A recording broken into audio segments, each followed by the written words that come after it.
Hola a todos, bienvenidos a Mater Mundi. Tenemos el privilegio hoy de hablar con Fabrice Attias, filósofo francés, de origen francés, uno de los filósofos de mayor éxito internacional en nuestros días, escritor, dramaturgo, director del Instituto Philanthropos de Friburgo, Suiza, durante 13 años. También ha sido miembro del Consejo Pontificio para los Laicos y bueno, pues lleva en España un tiempo, ha aprendido español hace poquito y aquí está, que ha decidido venir a instalarse a Madrid, España, y nos ha recibido en su casa. Fabrice, muchísimas gracias por abrirnos las puertas de tu casa. Vamos a conocer un poquito a Fabrice para quien todavía no sepa, que bueno, es un poco complicado, pero por si acaso no habéis oído hablar de él, ¿no? Aparte tiene un montón de libros, una treintena de obras que tratan un amplio abanico de temas con un estilo que combina su agudeza intelectual, humor y profundidad, ¿no? Un poquito de sarcasmo, una combinación ahí de ingredientes que hacen realmente interesante y atractiva su obra literaria. Hay algunos libros que vamos a comentar a lo largo de la entrevista porque son muy claves, ¿no? Para conocer un poco su perfil. A mí me encanta la suerte de haber nacido en nuestro tiempo, va a ser un poquito clave en esta entrevista. Resurrección, experiencia de vida en Cristo, y bueno, ser padre con San José, porque Fabrice está casado y es padre de 10 hijos, así es que imaginamos que San José es una figura que le ha suscitado interés. Interés después de su conversión, porque creció y fue educado en la cultura judía, que no en la fe judía. Pero Más bueno, precisamente sefardí. Sefardí. Hay que precisarlo. Muy bien. Y además, bueno, pues decidió en su adolescencia dar un giro incluso hacia el ateísmo, ¿no? Y a una inspiración nihilista. En fin, Fabrice, un poco en su contexto de infancia y adolescencia, cómo acaba, ¿no? En este marco judío sefardí, cómo acaba ese niño, ese adolescente, decidiéndose ir al ateísmo, qué quería descubrir por ahí o qué quería dejar de conocer. No sé exactamente si era verdaderamente ateo, porque creo que hay siempre una creencia en la vida humana, y desde el momento en que se deja la fe, se abandona una fe hacia Dios. Inventamos otras, por ejemplo, fe en sí mismo, con la autoayuda, autoestima, fe en, no sé, el Real Madrid, que es como la religión principal de la semana. Entonces es imposible quitar toda religión o toda creencia de la vida humana. Entonces mi ateísmo era como una postura y una impostura en cierto sentido. Tengo que decirlo, pero puedo decirlo hoy, retrospectivamente. Cuando somos jóvenes, tenemos esta vitalidad y podemos tener el lujo de la desesperación, como un lujo, como una añadidura de la vitalidad. Porque es fácil seguir siendo, seguir viviendo como joven con la idea de una pseudo desesperación. Provenía de una familia judía en un ámbito de izquierda, con con ideas muy laicas, especialmente en Francia, la escuela de la República no es solo sin religión, pero bastante anticristiana. Pero creo que también tuve este sentimiento, que es el sentimiento nuevo de la posmodernidad, de una salida de la modernidad con su anhelo de progreso, su visión humanística, atea, pero humanística. Y tuve el sentimiento de la caída del progresismo de esta época. Y estaba enfrentándome a la idea de una extinción, no de la humanidad, pero de lo humano. ¿En qué sentido? Hay dos posibilidades de desaparición de lo humano. La transformación tecnológica del humano, a través del transhumanismo, de crear un humano robot, un cyborg, o la extinción total. Sí, es un poco también un acto de rebeldía contra algo que no se entiende cuando no se encuentra sentido, a lo mejor, ¿no? Sí, exactamente, pero en nuestra época y a partir, creo, de mi generación, ya no había sentidos de sustitución. El afán de la revolución, por ejemplo, la creencia en el poder del mercado no es lo suficiente interesante para atraer a un joven, ganar dinero. ¿Para qué? Para consumir, para aturdirse, para divertirse, huir de la angustia de la muerte, del vacío completo. Entonces, creo que la novedad no es solo el olvido de Dios, pero también la desaparición de esos ideales humanísticos, sea comunista o también fascista o liberales o del neoliberalismo. No, había nada. Sí, apenas tenemos el sentimiento de nuestra libertad, que debemos quitarla, abandonarla a un dispositivo, especialmente el dispositivo de las pantallas. Dispositivos y pantallas que supuestamente nos venden como precisamente elemento o canal de libertad individual, pero al final resulta que no es nada de eso. Fabrice, ¿en qué momento cambió todo? Porque en un momento de su vida sucede algo y tiene un encuentro personal que le lleva a una conversión al catolicismo. ¿Qué pasó? Sabes que Dios ha creado todo de la nada. Entonces creo que tenemos que volver a la nada para ser recreado por Dios. Esta experiencia creo, de desesperación, de vacío,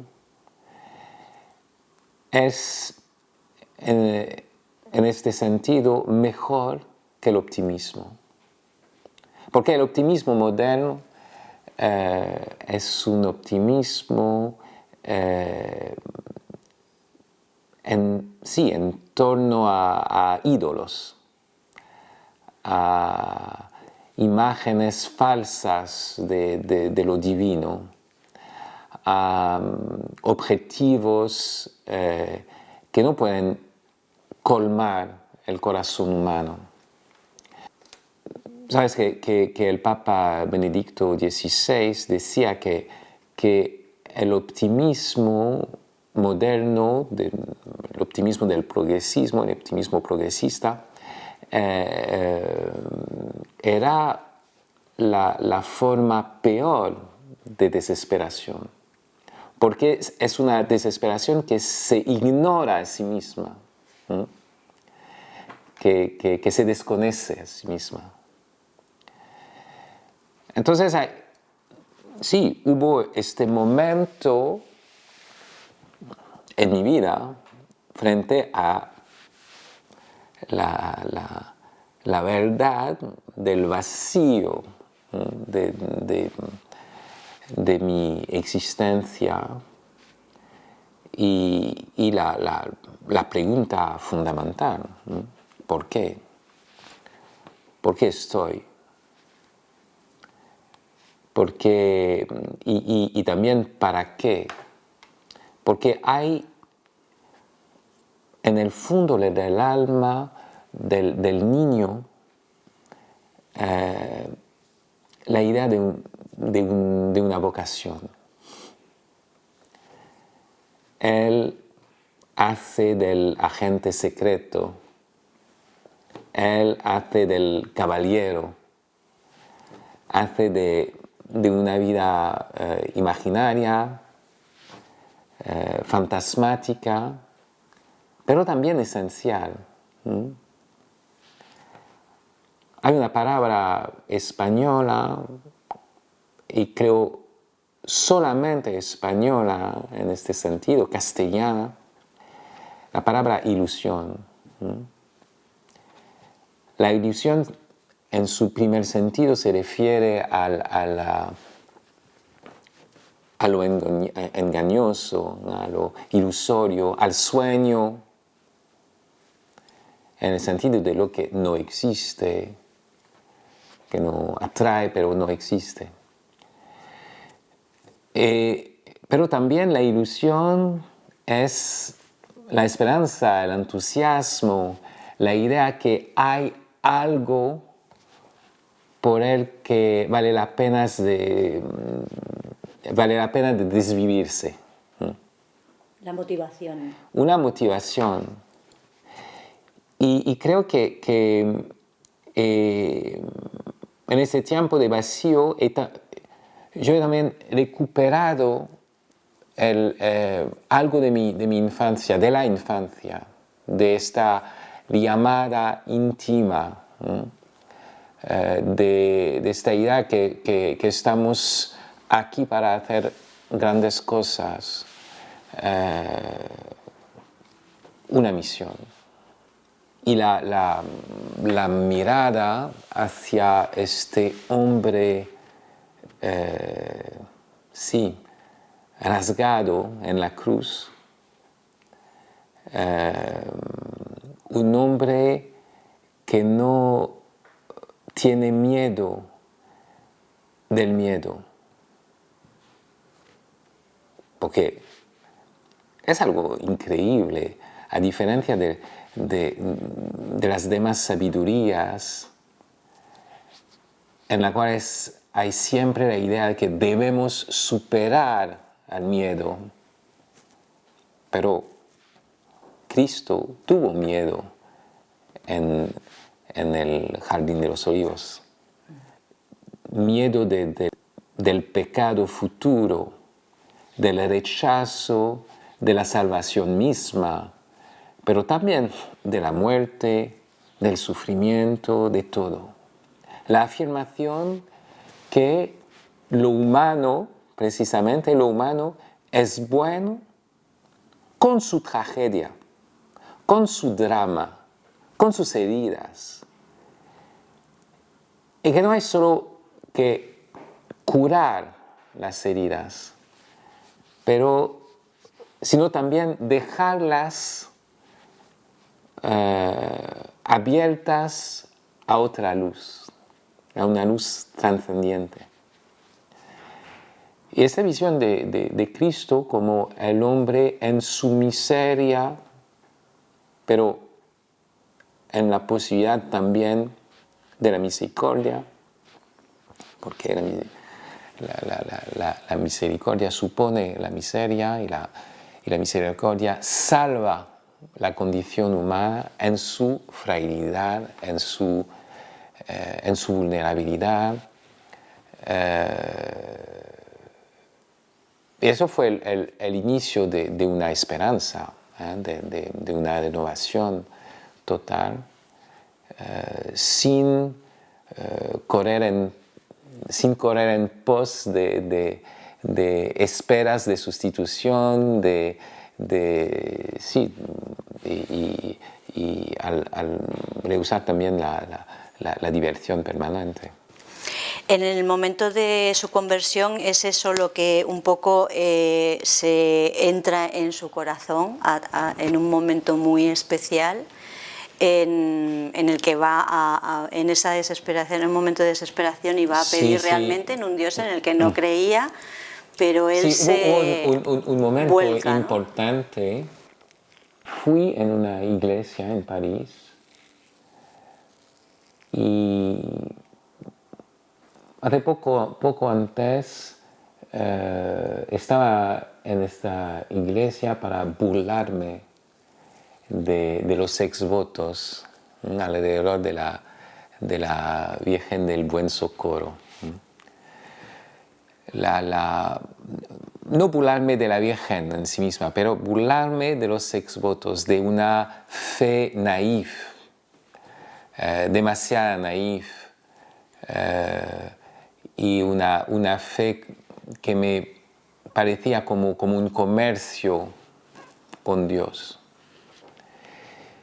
Y mi padre estaba enfermo, con un peligro de muerte, y mi primera idea fue ir a esta iglesia para precisamente rogar a esta Virgen del Buen Socorro. Y a ese momento, entonces, tengo que decir que mi fe es desde el inicio mariana y católica.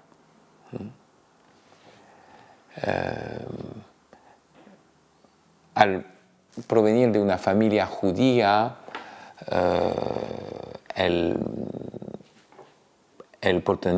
protestantismo habría podido atraerme en cierto sentido, pero no. Directamente la dimensión de la verdad de la carne, porque eso es María, es la verdad de la encarnación. Y la iglesia como la iglesia católica, con los sacramentos, como toques de Dios, como un encuentro físico con la boca, con los dientes, sí, es un acto físico de encuentro. Entonces, fui en la iglesia para rezar, rogar a la Virgen del Buen Socorro, y tuve la impresión, más que una impresión, la certeza, rasgado de abajo arriba, rasgado vertical del hombre en la oración, era la verdadera postura del hombre, la verdadera posición, que la oración era la esencia del ser creado. Pero no solo como una teoría. Ahora yo puedo explicarlo teológicamente, porque yo no tengo mi existencia por mí mismo. Estoy siempre recibiendo mi existencia de Dios. Entonces, en el fondo de mi propio ser hay como una oración, una petición siempre hacia Dios para recibir siempre mi existencia. Pero en este momento no era una tesis, era una experiencia, una certeza de esta posición vertical de la posición de pie, recta, erguida, típicamente humana. Era la posición del vínculo entre la tierra y el cielo, pero mejor dicho, de un abismo, ¿no? El abismo de la misericordia con el abismo de el abismo de la miseria con el abismo de la misericordia. En ese encuentro, bueno, ese encuentro marca ya un cambio de rumbo en su vida. Él habla mucho, ya le hemos escuchado, del concepto que es mucho más que concepto de la encarnación. Sí, es una concepción, pero claro, en el vientre, no en la cabeza. Fue creciendo en la fe católica después de un poco ese rayo de luz sobre la oscuridad, sí, en la que estaba, que habla también mucho, ¿no? De que luego hablaremos de eso. Estamos en momentos de oscuridad que son necesarios porque de la oscuridad es donde se puede distinguir la luz, ¿verdad? Entonces ese derramarse la luz en ese momento, en esa experiencia, cambia totalmente su rumbo, ¿no? Y empieza, sí, a marcar lo que, sí, es, sí, construir el Fabrice de hoy. Pero tengo que decir algo. Hay esta experiencia como un rayo después o dentro del cerazón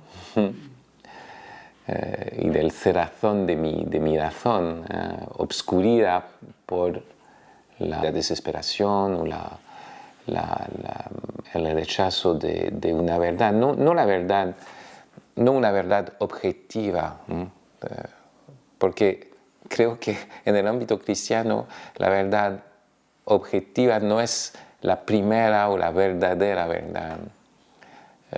Agustín distingue entre dos tipos de verdades. La veritas lucens, la verdad la verdad que aclara al mundo, y la verdad, la veritas redarguens, la verdad que acusa. Cuando el foco no es dirigido hacia el mundo, pero hacia nuestro propio corazón. Entonces es la liberación de nuestra propia oscuridad, nuestro pecado, nuestra angustia, Y entonces es este encuentro con esta verdad, al aceptar que esta luz que me aclara, no es solo Dios como un objeto, pero la verdad existencial. Pero tengo que decir que hay un momento que parece como un acontecimiento, pero el acontecimiento viene de lejos. Y Dios, el Creador, nos convierte con toda su creación. Entonces, hubo personas, encuentros, testigos, por supuesto, de la fe, porque uno no se puede convertir cristiano, ser converso, viendo una flor, el sentimiento cósmico puede provenir de la experiencia de la naturaleza, pero la fe cristiana viene de una gran cadena de testigos a través de la historia. Es la razón porque no es imposible distinguir la conversión y la misión, porque ser cristiano es ser testigo, porque los demás no puedan conocer a Cristo sin mi testimonio. Entonces, hubo personas, testimonios, amigos en la universidad, universitarios como yo, y también creo la experiencia de mi infancia, la recuperación de la ilusión de la infancia, la ilusión de una llamada, de estar en el mundo por algo bueno y grande. Pero ahora, y es el sentido de la conversión,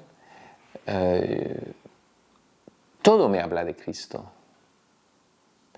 La palabra que me impacta más, creo, es esta palabra de San Pablo que dice, todo subsiste en él. Todo.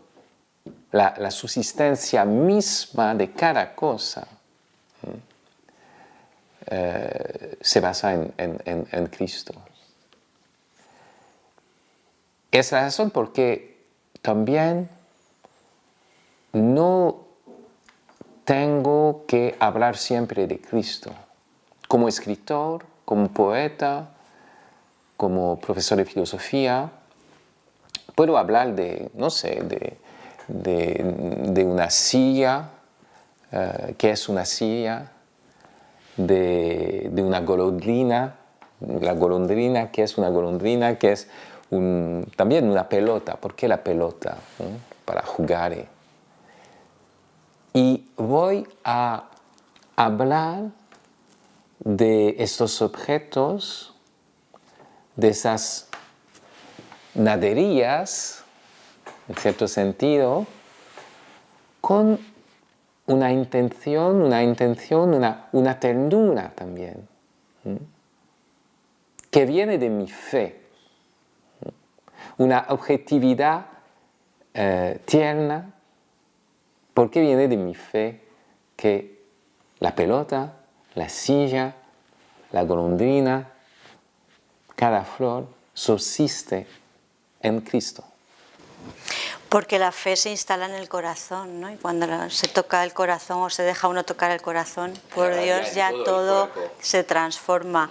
Y entonces se pasa de la nada, ¿verdad?, a verlo todo con una trascendencia, que es lo que nos está faltando tantísimo hoy, lo que nos ha llevado al punto en el que estamos un poco entre un Babilón, antes habla del Apocalipsis, ya se oye un poco de todo, pero es verdad, ¿no?, que estamos en un momento de ya un poco con esa vida de fe católica y creciendo espiritualmente, como un padre también, como esposo, profesionalmente, ya tiene toda esa perspectiva en qué momento estamos, Fabrice, tan complicado, y si está de acuerdo con ahora que escuchamos tanto, ¿no?, estamos librando una batalla espiritual.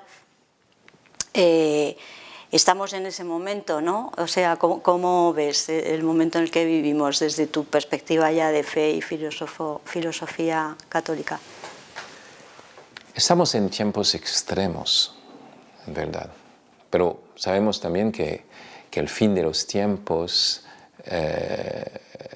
empezó con la venida de Cristo. Ya los apóstoles hablan del fin de los tiempos, entonces es una dimensión, es la dimensión propia de la temporalidad cristiana. Hacer las cosas no solo para un resultado temporal, porque es nuestra misión eterna, cultivar y guardar el jardín, ser fecundos, gobernar el mundo, y someterlo, porque son las primeras palabras, los primeros mandamientos, pero como Dios mismo gobierna, con su providencia. Entonces, con paciencia, con atención. No es para un logro solo temporal. Apuntamos a más que un logro temporal.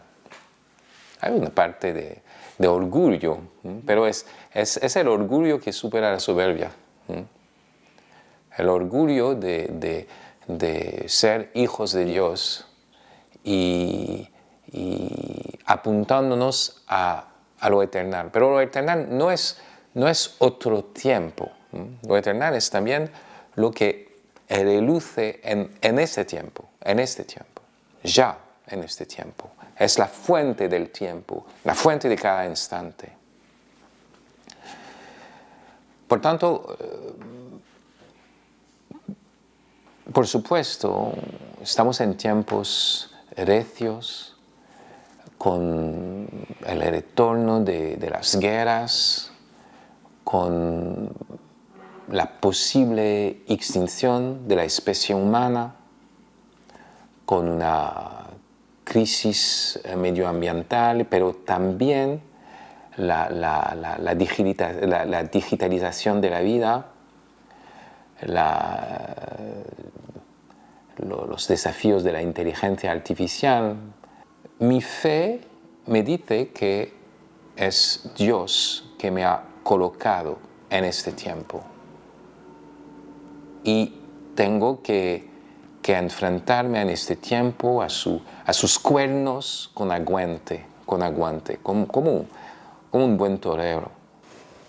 Como un buen torero. Es muy complicado esto, ¿no? Cuando lo que nos rodea es una normalización de cosas tremendamente anormales, o una normalización de una facilitación de la muerte, por ejemplo. En estos días que tenemos una chica de 25 años que no quiere vivir. Es que es algo realmente sorprendente y que lógicamente se ha hecho todo muy mal a su alrededor si no se le ha facilitado un poquito de luz, ¿no?, para querer vivir, o la cantidad de niños que no nacen. Eso es tremendo, ¿no? Entonces, mantener la ilusión o ese rayo de luz en este mundo es complicado, pero tenemos esa responsabilidad. Es nuestra responsabilidad. No debemos siempre lamentar y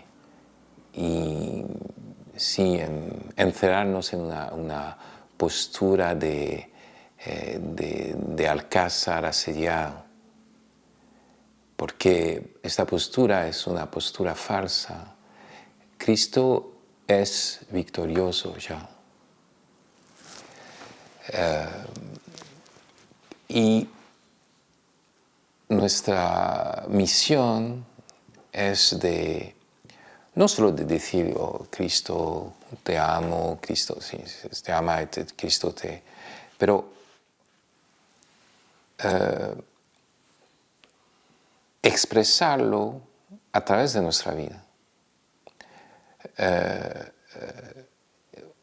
Presentarnos como imágenes de esta esperanza.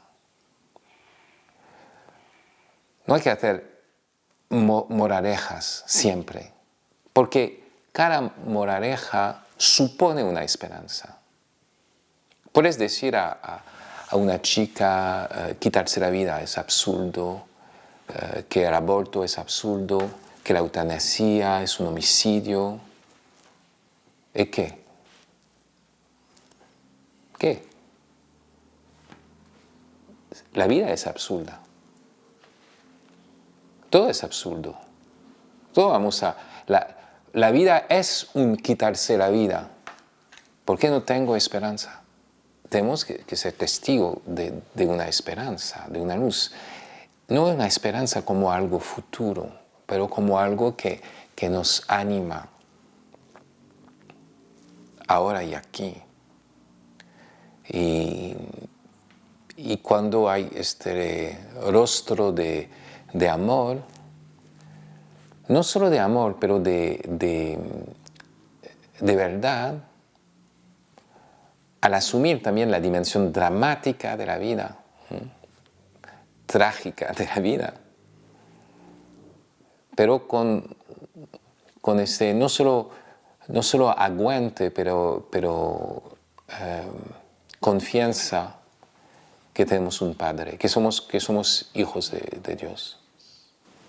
Fabrice, en ese recorrido y con este sentido de responsabilidad también, está convencido de que ahora su misión es aportar de sus habilidades o capacitación para poder, como desde su conocimiento y desde su fe vivida, poder aportar a ese, no sé si llamarlo un poco, reconquistar el mundo a través de la formación, a través de reconquistemos, ¿no? Eso se puede hacer por muchas vías, ¿no? Por la vía intelectual, por la vía de una vida comunitaria. Hablemos de Incarnatus. Incarnatus Est, que es lo que le trae a nada menos que desplazarse, mover a toda una familia, su esposa, sus 10 hijos, bueno, unos están ahora estudiando en Francia todavía, pero se desplaza, decide instalarse en España para fundar, dirigir, poner en marcha este proyecto que realmente puede ser muy transformador, ¿no? ¿Cuál es la misión un poco que le trae a España y a Incarnatus Est? ¿Qué vamos a poder ver a través de este centro de formación? Sí, hay dos preguntas. La primera es ¿por qué España? Hay personas en España que sí que conocen de mi trabajo. Entonces hay una llamada concreta, pero ahora yo entiendo un aspecto más histórico, una cierta continuidad dentro de una providencia, porque España es el confín del mundo conocido en el tiempo de los apóstoles. Y San Pablo quería ir a España. Él lo dice en la carta a los romanos, al fin. Y los comentadores dicen que fui en España. Porque la buena nueva debe extenderse, propagarse hasta el confín del mundo. Y el confín del mundo era España, Tarsis, de los profetas, Tarsis. Entonces, España es el punto extremo y también el punto de embarque del mundo conocido hacia el mundo desconocido, el nuevo mundo. Entonces, una plataforma de misión. Y esta verdad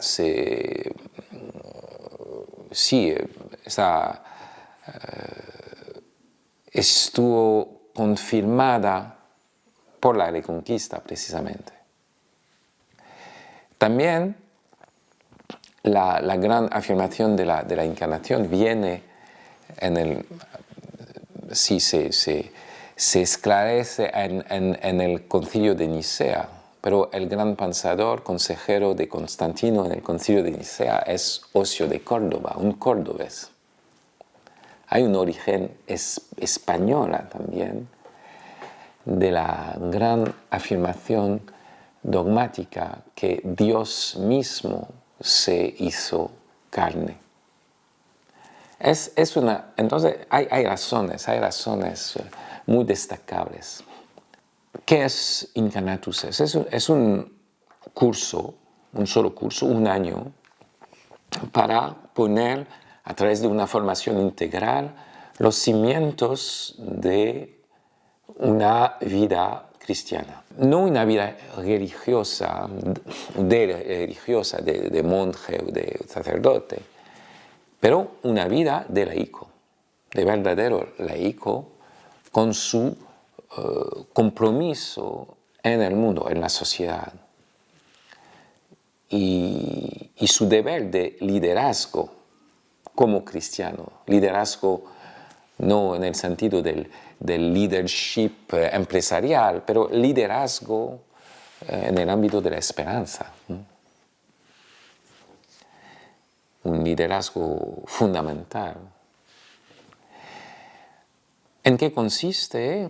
En clases muy clásicas, bastante clásicas de filosofía, de teología, de ciencias humanas, pero con la idea de vincular la gran tradición de pensamiento que viene de los filósofos antiguos, pero de los padres de la iglesia,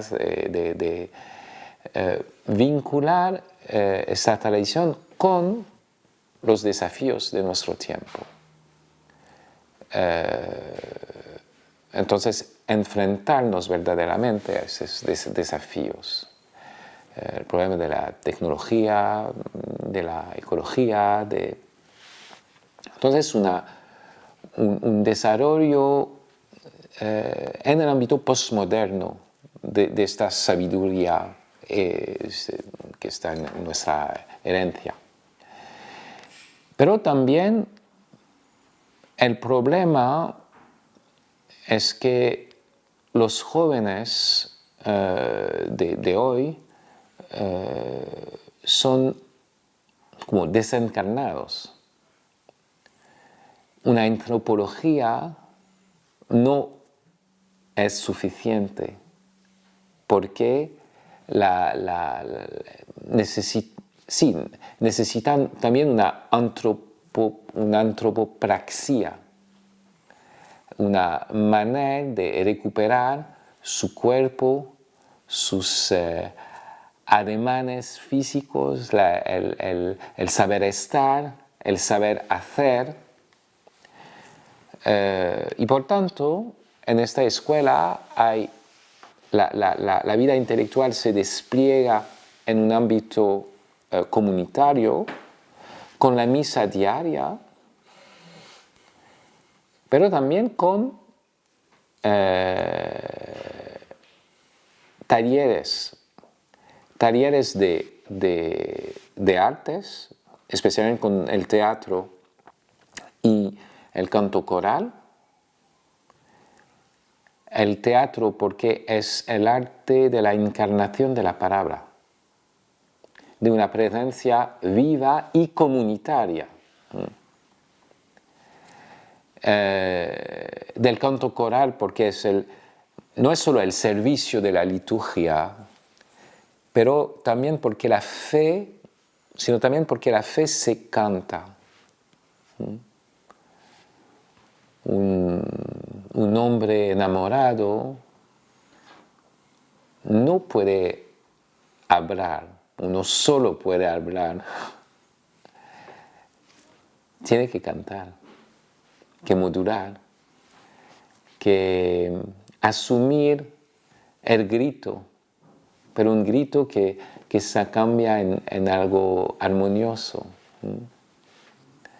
Es la asunción del grito, en cierto sentido. Y también talleres de artesanía.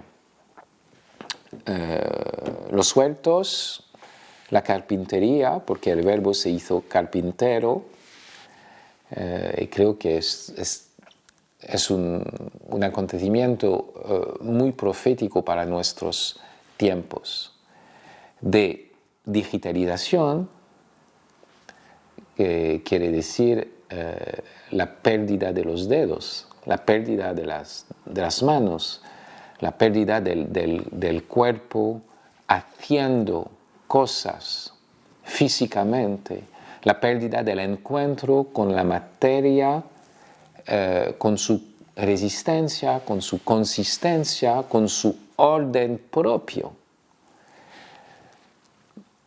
Nuestra pedagogía estriba en la idea que el realismo intelectual no debe ser una contraideología, es decir, una ideología más y una ideología que se ignora como ideología, porque el verdadero realismo viene por las manos, por este encuentro y paciencia del trabajo manual. ¿Quiénes serán los apóstoles? ¿Sí? Trabajadores, pescadores, no de las redes sociales, pero de las redes del barco, de las redes que se echan en la mar con sí, el trabajo del cuerpo, la fatiga, el arriesgarse. Y Cristo era carpintero y él habla de su padre como viñador. Son metáforas, por supuesto, pero al mismo tiempo son realidades que definen el marco concreto de la escucha de la palabra de Dios. Entonces, la enseñanza de las humanidades, de la filosofía, de la teología clásica, se desarrollaba en este marco. Pero ahora este contexto ya no existe.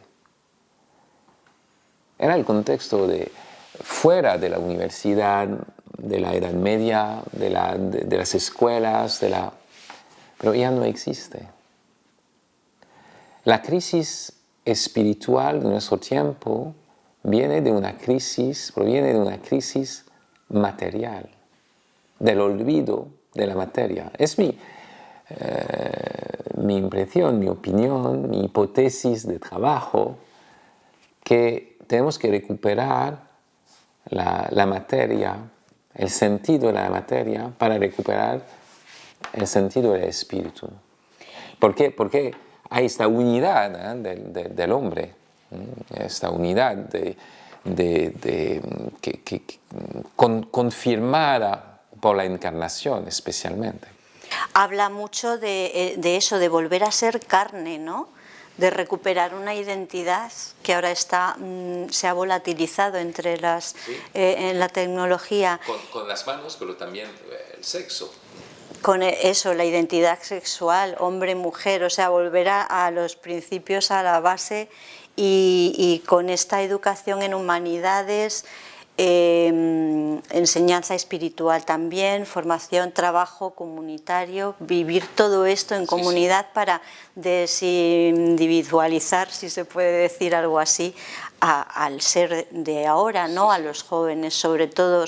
Esto es una propuesta interesantísima que puede realmente ser transformadora, ¿no? Y poder recuperar a todas esas personas, porque es al final hacerles ver su sentido de vida, su vocación, redescubrirse, ¿no? Como personas, y si es posible también reforzar su identidad de ser hijos de Dios, que al final es la clave de todo, ¿no? Lo que puede cambiar el mundo. Pero el misterio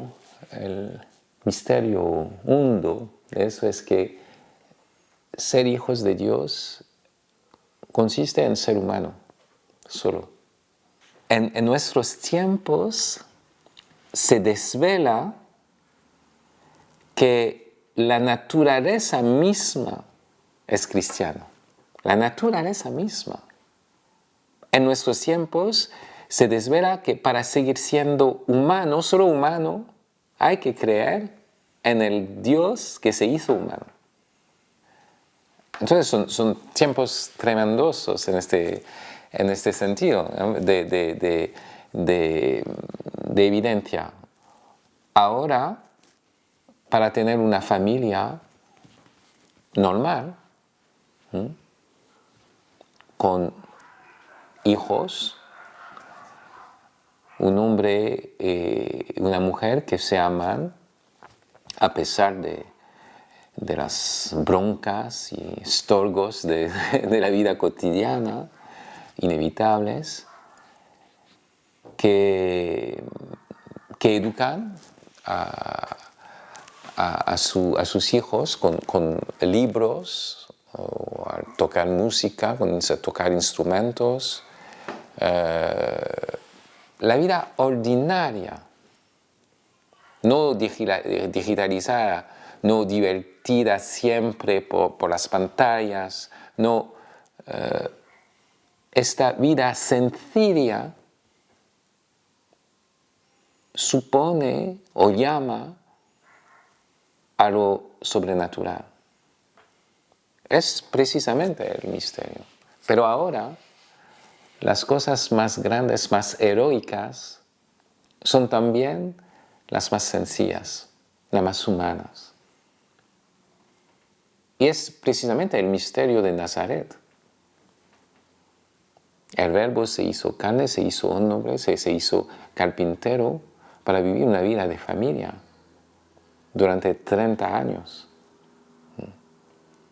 Ya es una salvación de la vida humana, diaria, ordinaria. La salvación de lo simple, Volvemos a ese concepto de trascendencia. En lo más pequeño se puede encontrar, ¿verdad? Lo muy trascendente.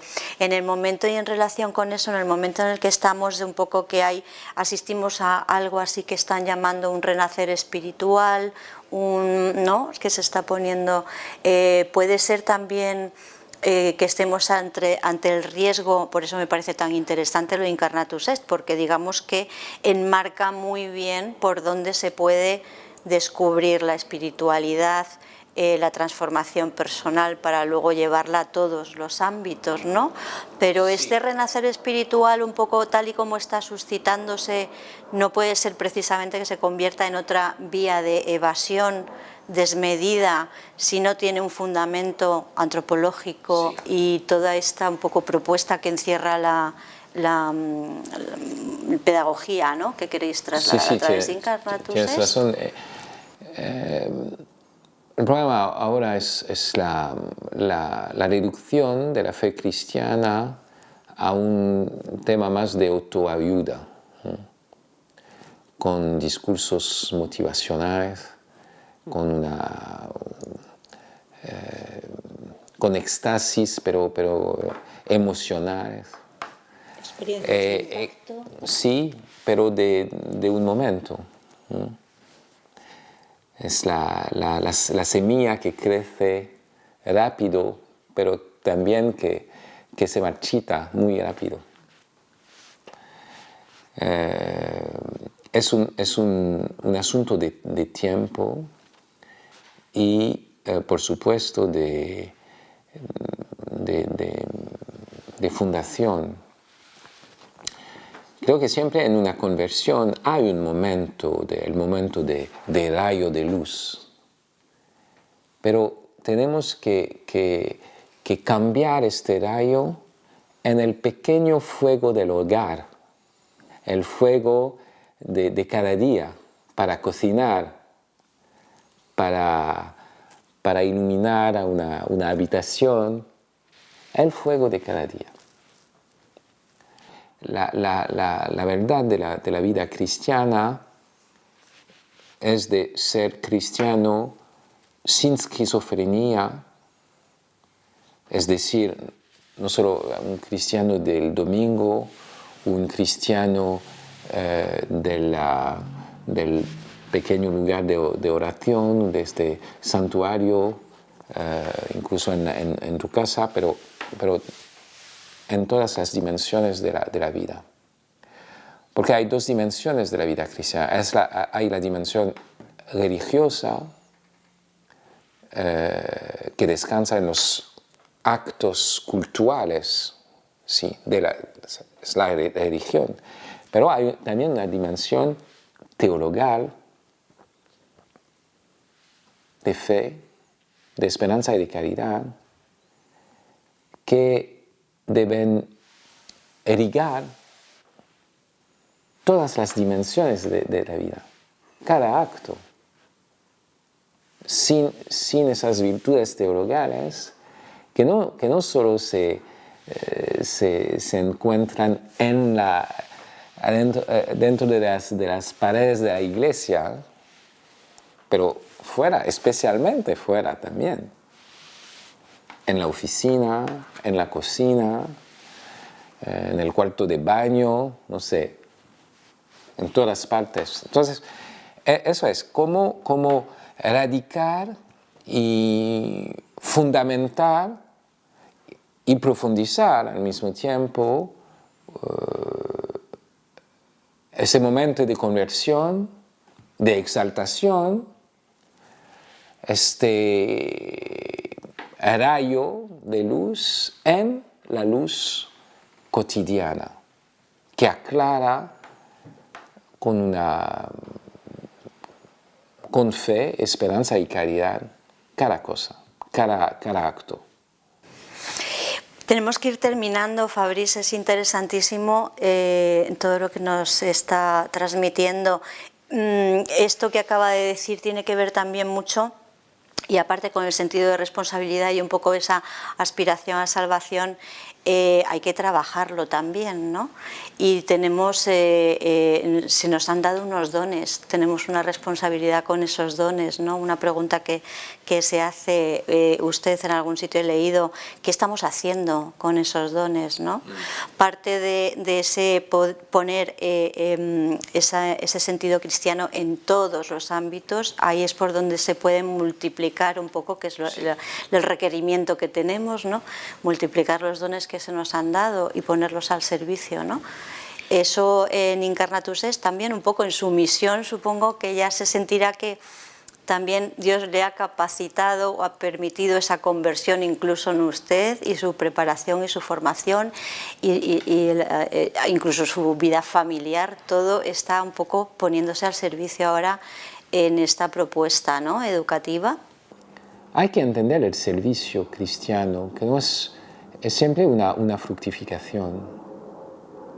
No es una negación de sí mismo, no hay algo como la oposición entre el egoísmo y el altruismo, que es un punto de vista individualístico ya. No, porque la primera palabra, el primer mandamiento de Dios, seis fecundos, es una palabra que se refiere al crecimiento y a la fructificación del árbol. El verbo hebreo habla de fructificar. Entonces, el servicio viene de la sobreabundancia de tu propia vida. Tienes que cultivar tu vida, tu vitalidad. Y no hay algo como una negación de sí mismo para dirigirse al otro. No, al mismo tiempo mi propio recogimiento bajo la mirada de Dios, mis propios dones, el propio desarrollo de mi vida es un don para dar, y el propio fruto. Se habla de Cristo respecto a María como el fruto de su vientre. El fruto de su vientre.